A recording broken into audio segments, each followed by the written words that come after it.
Gracias. Bueno, mucho gusto. Mi nombre es Lucía Vargas.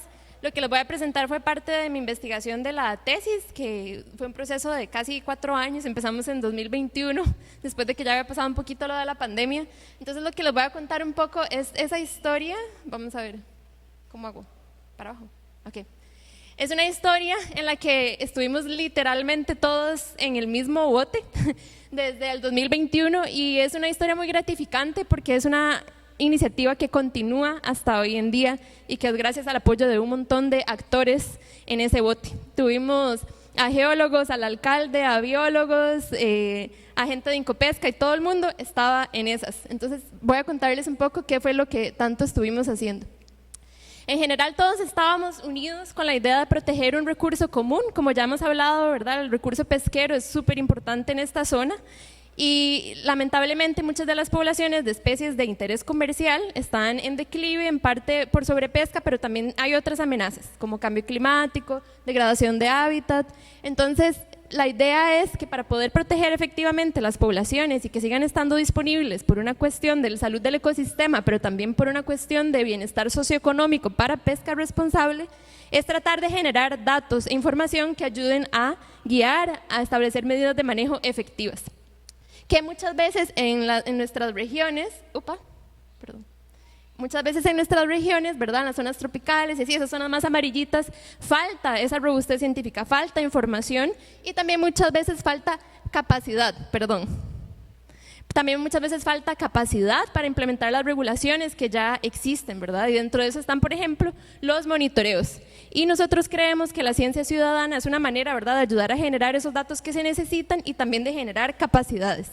Porque muchas veces, y creo que de verdad, muchas veces los investigadores tendemos a hablar de ciencia ciudadana como una herramienta que nos ayuda a obtener más datos espacial y temporalmente, pero también la ciencia ciudadana puede ser beneficiosa para las personas voluntarias que están participando, ¿verdad? No solo verlo de una manera tan utilitaria, sino que las personas que están colectando esos datos también pueden beneficiarse de diferentes maneras. Al involucrarse hay un proceso de sensibilización, hay un proceso, ¿verdad?, de capacitación, incluso puede haber beneficios económicos de la participación. Entonces, para generar esos datos, cada vez se usa más la ciencia ciudadana y cada vez también se empieza a hablar de hacer proyectos de ciencia ciudadana un poco más integrales, que generen más esos otros beneficios para las personas que ayudan voluntariamente.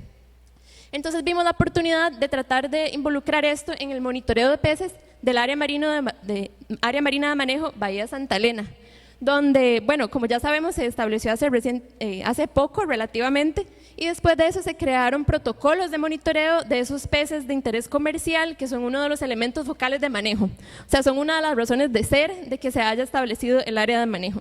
Y los investigadores que hicieron estos protocolos propusieron 4 técnicas de monitoreo de peces, y una de esas fue la pesca deportiva. Y puesto que en la comunidad ya existen capacidades, ¿verdad?, muchos turoperadores marinos enfocados en pesca deportiva, expertos en peces y en pesca, se vio la oportunidad de involucrar la ciencia ciudadana. Además de que, como ya han hablado, también es una actividad, ¿verdad?, turística importante, entonces se podía traer a gente que quisiera aportar generando información. Para mi tesis, empezamos este experimento de involucrar ciencia ciudadana enfocándonos en pargos, pero en realidad eso fue más como eso, un experimento, pero en realidad lo que hicimos se puede hacer para todas las especies que se van capturando en estos eventos que se hicieron con la comunidad. Entonces, con esa información queríamos ver un poco temas de distribución de pargos, cómo se distribuyen las diferentes especies en las diferentes zonas de la bahía, los diferentes tamaños de los pargos en las diferentes zonas, pero al mismo tiempo tratar de explorar, adaptar el protocolo que ya existía para monitorear basado en pesca deportiva, ¿verdad?, en pesca y liberación, tratar de adaptarlo para poder involucrar un poco más la ciencia ciudadana, hacerlo más grupal y que procurara que también se obtuvieran otros beneficios aparte de los datos de monitoreo del área de manejo. Y para eso hicimos toda una serie de talleres y eventos en el agua, ¿verdad? Fuimos al agua, varios de acá creo que han participado en esos eventos, para explorar cómo se puede ir modificando ese protocolo y hacerlo realmente efectivo, viable institucionalmente, científicamente, pero también socioeconómicamente. Los talleres fueron clave porque nos ayudaron no solo a capacitar a las personas en la parte más técnica, ¿verdad?, de la metodología, de cómo tomar los datos, cómo medir los peces, sino también para construir esta propuesta de manera conjunta. Entonces, en los talleres también se le preguntaba a la gente, ¿qué espera usted ganar de participar de esto? Entonces ahí nos daban respuestas, ¿verdad? De, bueno, quiero generar datos para que se proteja el recurso del que depende mi medio de vida. También dijeron muchos, esto le va a dar valor agregado a mi empresa. Y así hubo muchas diferentes motivaciones. Algunas eran tan sencillas como apoyar o aprender en el proceso, tener más contacto con los científicos. Entonces se construyó poco a poco, de manera de retroalimentación, evento tras evento, un nuevo protocolo mientras íbamos colectando datos. Y fue este el proyecto, ¿verdad?, que fue excusa para empezar a generar una identidad, una plataforma de ciencia ciudadana, que es CCMAR. Entonces digamos que este proyecto también fue como esa cuna, pero quiero presentarlo de una manera que ustedes vean que esto es un caso de éxito, creemos, y que creemos que más de ustedes pueden aprovecharlos en diferentes proyectos de investigación, ya no solo para monitoreo de peces. Y bueno, ¿verdad? Ahí fue donde invitamos a una diversos actores a las actividades. Varios de ustedes han participado, sector público, privado, sociedad civil, y con un énfasis en el sector privado, ¿verdad?, de turismo, de pesca deportiva y turistas, para ayudar entonces a fortalecer capacidades en la comunidad, para no solo ya tomar los datos, sino también ayudar a organizar estos eventos también. Esos turistas que participaron fueron clave junto con los patrocinios para darle la viabilidad económica a esta actividad. Eso fue clave. Y un punto importante, ¿verdad?, era también tener personas observadoras a bordo, entrenadas en cada bote para fiscalizar que se estuvieran tomando bien los datos, que es lo que a veces nos da miedo, ¿verdad?, de la ciencia ciudadana, pero hay maneras, con buen entrenamiento y con esas personas en los botes, eso nos ayudó a pasar esa barrera también. Y eso es solo un ejemplo. Cuando empezamos éramos un grupo relativamente pequeños y bueno, muy contenta, veo caras que todavía siguen participando también. Y este fue el último evento, si no me equivoco fue octubre del año pasado. Sí, octubre del año pasado, y van viendo cómo van creciendo la cantidad de participantes. Y algo muy interesante es que sí tenemos actores que repiten su participación, pero también cada vez hay personas nuevas. Y ya con esto, ¿verdad?, para mi tesis fueron 3 eventos y ya se han dado 2 más, que han sido liderados por Cristian Zúñiga, encargado del área marina de manejo, Bahía Santa Elena, que también lo estaba viendo como parte de su tesis de maestría incluso. Entonces vemos que lo que hemos ido creando es algo que se puede ir repitiendo sostenidamente a lo largo del tiempo. Obtuvimos resultados biológicos, y esto lo voy a pasar muy rápido, solo para que se hagan una idea, ¿verdad?, de que capturamos un montón de diferentes tipos de especies. Los pargos fueron de los más importantes, y lo que hicimos coincide con lo que habían encontrado investigadores que ayudaron a hacer ese protocolo. O sea, lo mismo que ellos habían hecho, ¿verdad?, como solo científicos, la diversidad y los patrones de las proporciones en las que se están encontrando las especies coinciden con lo que ellos habían encontrado. Entonces empezamos a ver la efectividad de estos eventos también en términos de generar más datos, porque bueno, esos son solo datos de 3 eventos, pero fueron como 300 capturas, si no me equivoco. Y ellos, para haber colectado esa misma cantidad de información, tuvieron que ir muchas más veces al mar. Entonces también vemos un tema de costo-efectividad de lo que estamos haciendo.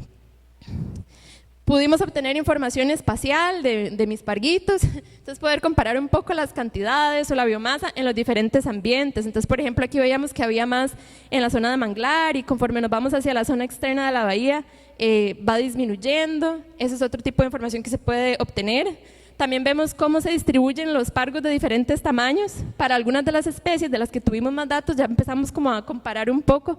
Vemos que los más pequeños están en la zona interna y hacia las zonas externas ya son más grandes.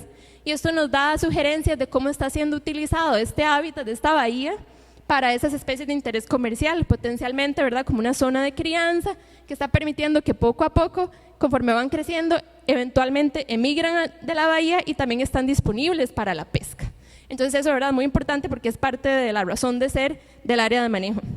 Y esto mismo que estamos teniendo con los pargos son cosas que se pueden hacer con las otras especies. De hecho, en el protocolo de monitoreo está contemplado generar estos indicadores para diferentes especies.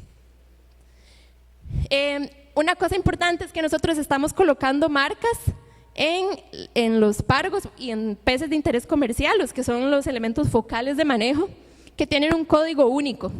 Entonces, si hay pescadores, incluso, ¿verdad?, afuera de la bahía o dentro de la bahía, que se topan con estos peces marcados, pueden reportarlo. Y de hecho queríamos aprovechar esta actividad para que entiendan que si encuentran peces marcados, lo pueden reportar y nos va a dar información muy importante para generar otro tipo de indicadores. Por ejemplo, ver tasas de crecimiento, o sea, cuánto ha crecido desde que se capturó inicialmente hasta el momento de la recaptura. Ver la dispersión, cuánto se mueven. Y también incluso si esto se fortalece más y se hace más intensivamente, hacer cálculos de tamaños poblacionales, por ejemplo, dentro de la bahía. Y bueno, como les dije inicialmente, la idea era como procurar que fuera un protocolo que realmente fuera viable y útil también técnicamente. Entonces, todos los métodos están establecidos de manera que haya representatividad de los diferentes ambientes, que se haga 2 veces al año para tener datos de época seca y de época lluviosa, y también estandarizar los métodos, ver que en todos los botes y en todos los eventos se apliquen los mismos métodos para que los resultados luego sean comparables, e incluso los indicadores también se pueden estandarizar a la hora de hacer los cálculos según el esfuerzo pesquero. La viabilidad institucional y socioeconómica está contemplada en el protocolo que generamos. En él hay objetivos, hay normas, hay también mecanismos para generar esos incentivos de participación, por ejemplo, el hecho de hacerlo tipo un evento competitivo, dar certificados, dar premiaciones simbólicas, dar capacitaciones para acompañar el proceso. Y también tenemos los mecanismos para cubrir los costos, que por cierto, al principio éramos como solo nosotros, ¿verdad?, pulseando ahí de dónde conseguir fondos, pero luego la misma movilidad social de la gente que estaba integrando el grupo, aprovecharon su capital social para conseguir más patrocinios, más plata, y eso es lo que ha hecho también que siga caminando. Y también algo importante es que, como todo protocolo, también lleva varias tareas y tratamos de asignar los diferentes actores de la comunidad, y eso fue para lo que se aprovechó los talleres. Entonces, ¿qué estábamos haciendo todos en el mismo bote?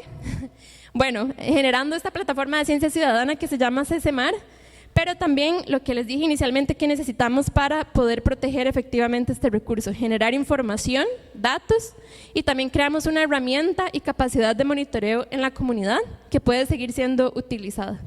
Y esas, ¿verdad?, son las 2 necesidades que les contaba al inicio de esta historia. Y ahora la idea es que ustedes ayuden a difundir un poco más esto y que pensemos en grande, en cómo expandirlo espacialmente y también temporalmente para seguir repitiendo, integrando un poco más incluso al sector de pesca deportiva que ha participado en algunos de los eventos también. Y con eso agradecer. Creo que mi tesis tuvo un equipo de gente inusualmente grande gracias a la integración de la ciencia ciudadana, así que muchas gracias a todas estas instituciones y personas que pusieron también su corazón en esto.